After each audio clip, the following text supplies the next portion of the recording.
Officers जो सोचेगा वही होगा। तो हम उस व्यक्ति को, उस बुद्धिजीवी व्यक्ति को ये कहना चाह रहा हूँ, ये बुद्धिजीवी व्यक्ति 1 साल पहले हमारे पास क्यों नहीं आया? क्योंकि अभी अचानक कल क्यों आ गया? पहले भी आ सकता था। हम 1 साल से ऊपर हो गया, 389 डेज हो गया, 389 डेज के बीच में कभी नहीं आया। तो हमें ब्रेन वॉश करने के लिए, और जो आपको एक खास बात है, फौजी दिमाग से ही बता देता हूँ मैं आपको।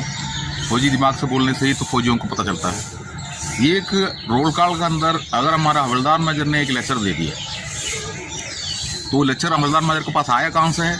उनका सीनियर जेएसओ के लेक्चर कहाँ से मिला है? उनका सूबेदार मेजर से। सूबेदार मेजर को ये कहाँ से मिला है? एडजटेंट से होगा, 2IC से होगा, नहीं तो CO से ही होगा। तो वो जो रोल कॉल में जो वो ऑर्डर हमको पास कर रहा है, उस टाइम पर सीनियर जेएसओ पीछे खड़ा है। उसके बाद सीनियर जेएसओ उसके अंदर से कुछ दुरुस्त पकड़ लेता है, तो फिर हवलदार मेजर को बोलता है जो विश्राम करो, मतलब ब्रेक नहीं करना। मतलब ब्रेक करने के लिए उसने रिपोर्ट दे रहा होगा, रोल कॉल समाप्त है, जिनको मतलब छुट्टी करने के लिए अनुमति चाहता हूँ, तो बोलेंगे विश्राम करो मेजर। उसके बाद वही रिपीट वहाँ पर सूबेदार मेजर शुरू करेंगे। वो बोलेंगे ऐसे हुआ, ऐसे हुआ, ऐसे हुआ। उसी जैसा हमारे एक रोल कॉल परेड चल रहा करके सोच लिया हमारा मान्य व्यक्ति जो मिलने के लिए आया था, क्योंकि किसी का कुछ ऑर्डर लेकर हमारे पास आके सावधान विश्राम करके वो भी ऑर्डर हमको बताने के लिए आ रहा है। हम किसी अफसरों का बंगला ढूंढ के हमने 1 साल के अंदर कभी नहीं गया है, ये मैं आपको बताना चाह रहा हूँ। हमारा पास अफसर आए थे, कई बार आए थे। पहले उन्होंने अफसर का तरीका से, जो फौज के अंदर आपने देखा वो अफसर का तरीका से आए थे, उखाड़ने में, फेंकने में, पुलिस के साथ में मिलके हमें तोड़ने में, सब कुछ उन्होंने किया था। पेपरों में भी, आपने न्यूज़ पेपरों में भी छपा हुआ था उस टाइम पर, आतंकवादी बैठा हुआ है जी अंदर मंदिर पे। पूर्व सैनिकों के लिए बोल रहा है आतंकवादी बैठा हुआ है। तो पूर्व सैनिक है, उनका साथ में नौकरी करके आया था, तो अगर वो आतंकवादी बन गया है तो फिर उसका गलती किसका है? ऐसे में जो इसी जैसा अपशब्द का इस्तेमाल कर रहा है, यहाँ पर जो पूर्व सैनिक बैठा है भारत माता की जय बोलता है, वंदे मातरम बोल रहा है, अभी नहीं तो कभी नहीं एक नारा और लगा रहा है। जुडिशियल कमेटी का मांग किया है, और 10 जो हमारा विसंगति का लिस्ट सवाल के जरिए हम लोग सरकार का बात पूछते हुए एक बैनर टांगा हुआ है, और हमारा सपना को जो तोड़ा हुआ है उस टीम का फोटोस लगाया हुआ है। यही हमारे जंतर मंतर पर अभी आपको दिखाई दे रहा है।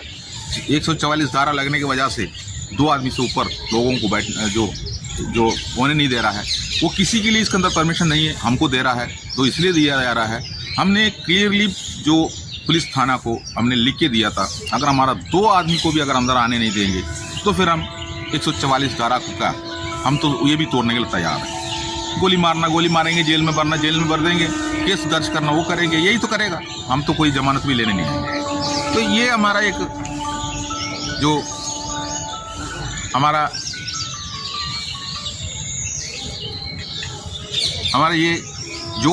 यही तो मांग है, यही हमने कर रहा है। लेकिन जो कल जो बुद्धिजीवी व्यक्ति आके हमारा ब्रेन वॉश कर रहा था, क्योंकि इलेक्शन आ गया, अब उनका मन से बात से आता है कांग्रेस हमको वो दिला सकता है, तो इसका मतलब वो कांग्रेस ही है। तो हमें यहाँ कोई पॉलिटिक्स नहीं है। तो मैं उस व्यक्ति से ये पूछना चाहता हूँ, देश भर में जो बैठा हुआ पूर्व सैनिकों से पूछना चाहता हूँ, हमारे साथ में अन्याय कब से शुरू हुआ है? हमने आवाज़ नहीं उठाया। 75 साल का जो टाइम हम बता रहा है, 1973 में जब 3rd पे कमीशन 1976 में आउट हो रहा था, 1973 में 71 के लड़ाई के बाद जो हमारा जैसे जवान जब बाहर आते थे, तो उनको आखिरी वेतन का जो बेसिक है उसका 73% पेंशन के रूप में दिया जाता था। जो 100 रुपये अगर उनका बेसिक है तो 73 रुपीज़ उनका बेसिक दिया जाता था। वो केवल सिपाही से लेकर सूबेदार मेजर रैंक तक के लिए होता था, और किसी रैंक के लिए नहीं है।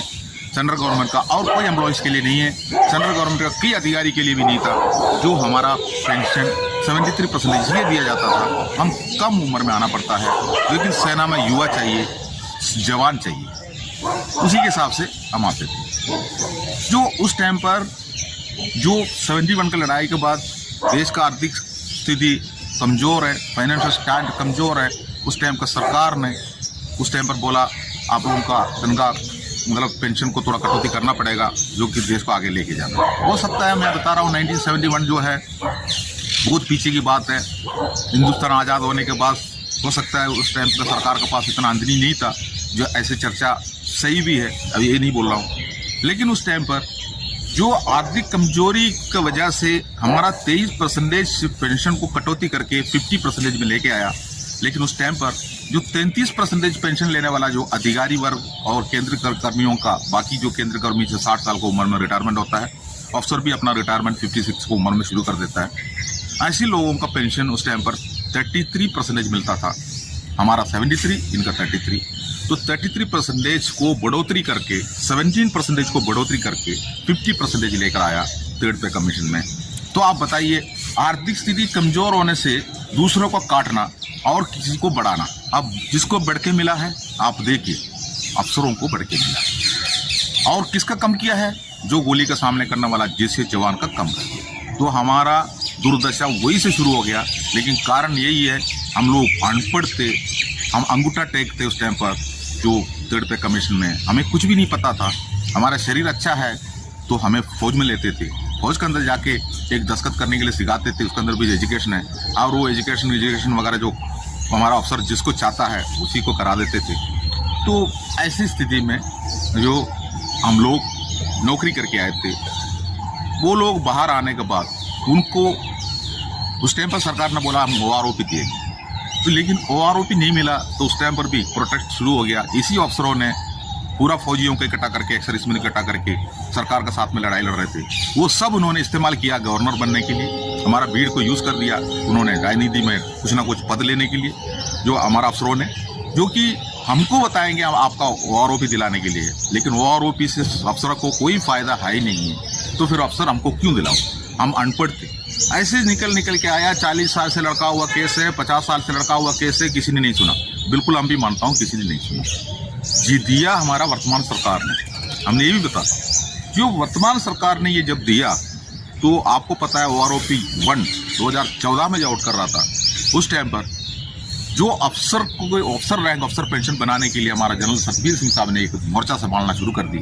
वह जंतर मंदिर में इकट्ठा हुआ और उसका जो राजनीति के बारे में पता चला, और वो अफसरों को OROP दिलाने के लिए जा रहा है और NFU दिलाने जा रहा है, अपना फायदा लेने के लिए जा रहा है, भीड़ हमारा यूज कर रहा है। इसका बारे में कोई भी देशीय संगठन हो, अगर जितना भी ऑल राज्य में जितना भी संगठन रहता है, उनका कोई भी जो सामने वाला नेता को पता ही नहीं चलता। पता तो चलता है लेकिन वो मलाई खा रहा है, क्योंकि उनको मलाई खिलाता है। हंस के बोलता है, यार तुम लोग ऐश करो यार, कोई भी दिक्कत है तब में लिख दो। वो ऐश कर रहे थे।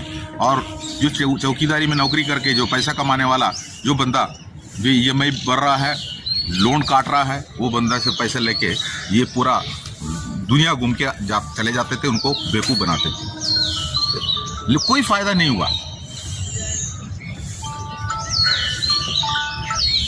जो कोई फायदा उसी से टाइम पर भी नहीं हुआ। अब 2014 में जो OROP आउट हो गया, मामूली सी वृद्धि हुआ है हमारा JCO साहब को उस टाइम पर, और अफसरों को उस टाइम पर भी OROP मिला।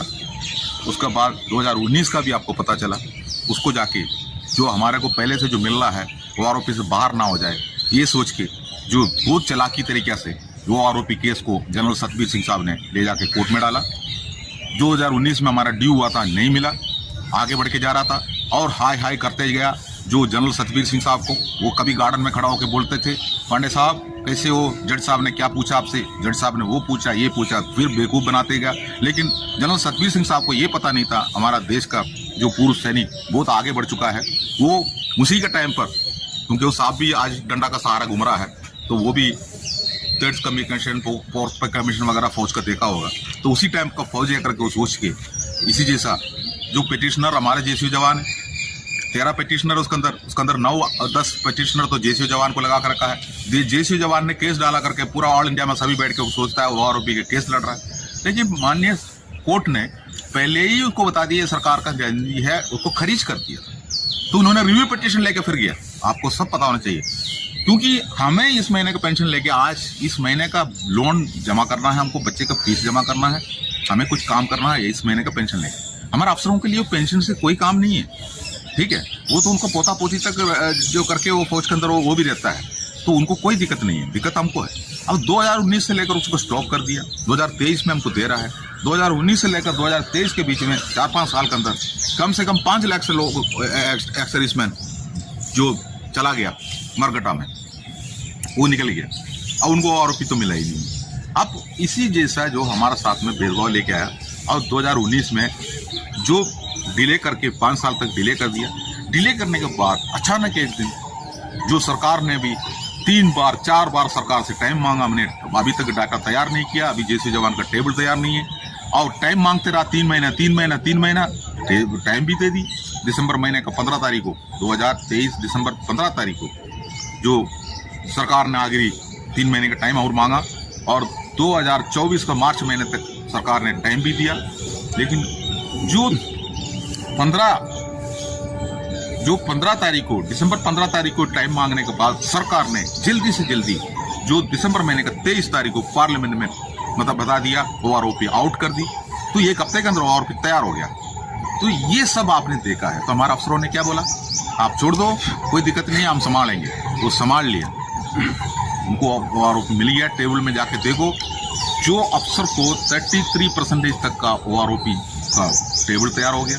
यहाँ पर प्रीमेच्योर रिटायरमेंट को बाहर कर दी, यहाँ पर JCO को बाहर कर दी और मामूली से वृद्धि कर दिया। जो सिपाही से लेकर हवलदार तक काफ़ी विसंगतियाँ इसके अंदर लेकर आया। फिटमेंट फैक्ट उसके बाद जो लेकर आया, जो पे कमीशन फिटमेंट फैक्ट को लेकर आके उन्होंने अफसरों के लिए जो लाभ और ले ली और MSP जो हमारे लिए जो लागू है उसको लेके जाके उन्होंने कोर्ट में डाल के जो बल्ले वाला के पास दे दिया और अफसरों के लिए बल्ले चलते जा रहा है। ये सब आपने देखा है। अब कल जो आके मेरे पास माइंड वॉश कर किया हुआ उस व्यक्ति को मैं कहना चाहता हूँ, आपको क्या मिला, हमारा टीम को क्या मिला। इसलिए मैं सभी से ये कहना चाह रहा हूँ, जनरल मंदिर पर अगर आता है तो हमारा माइंड वॉश करने के लिए या हमें कहीं किसी का बात सुन के किसी का ऑर्डर लेकर हमारा को माइंड वॉश करने के लिए, हमारा माइंड वॉश करके ठीक करने के लिए मत आओ।